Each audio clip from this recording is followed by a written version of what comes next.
안녕하세요, 여러분. 최근 미국의 한 70대 남성이 체중 감량과 혈당 조절을 위해 약 4년간 사용하던 비만 치료제 복용 중 급성 췌장염을 진단받고 중환자실에 입원한 후 결국 사망하게 되는 안타까운 사건이 보도되었습니다. 이 약물은 일론 머스크와 킴 카다시안이 체중 감량 비법으로 언급해 인기를 끌었던 치료제인데요.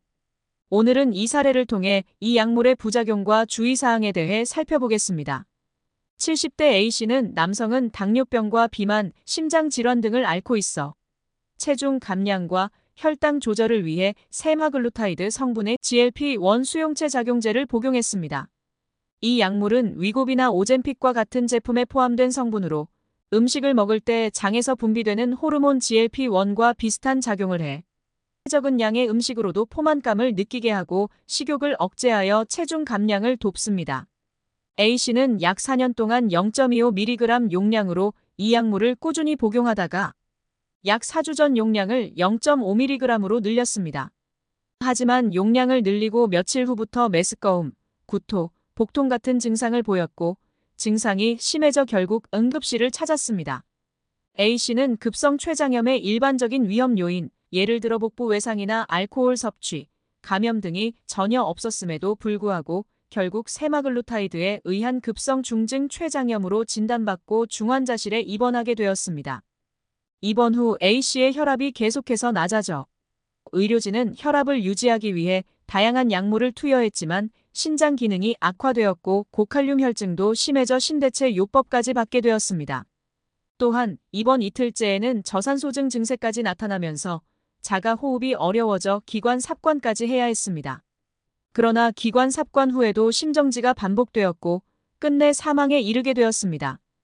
연구진에 따르면 세마글루타이드는 저혈당 위험이 낮고 체중 감량에 효과적이라 많은 당뇨병 환자와 비만 환자들에게 인기를 끌고 있지만 다른 약물처럼 부작용이 있을 수 있습니다. 특히 세마글루타이드가 췌장에 영향을 미쳐 췌장염을 유발할 수 있다는 연구 결과들이 점차 보고되고 있는데요.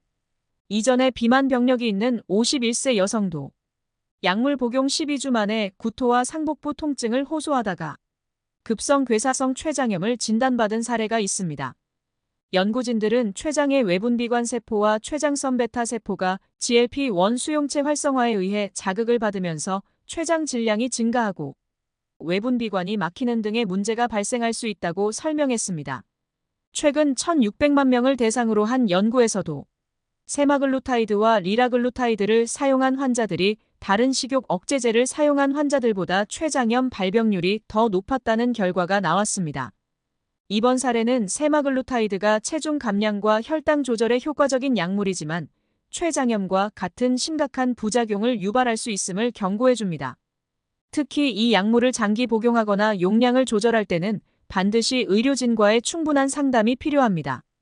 세마글루타이드를 복용하는 환자나 이 약물에 관심 있는 분들은 반드시 부작용에 대한 주의사항을 숙지하시고 이상 증상이 나타날 경우 즉시 병원을 방문하는 것이 중요합니다. 오늘은 비만 치료제로 주목받는 세마글루타이드와 관련된 안타까운 사례와 그 부작용에 대해 이야기해 보았습니다. 체중 감량을 위한 약물은 개인에게 큰 도움이 될 수 있지만 부작용에 대한 충분한 정보와 의료진의 상담이 동반되어야만 건강을 지킬 수 있습니다. 끝까지 시청해 주셔서 감사합니다.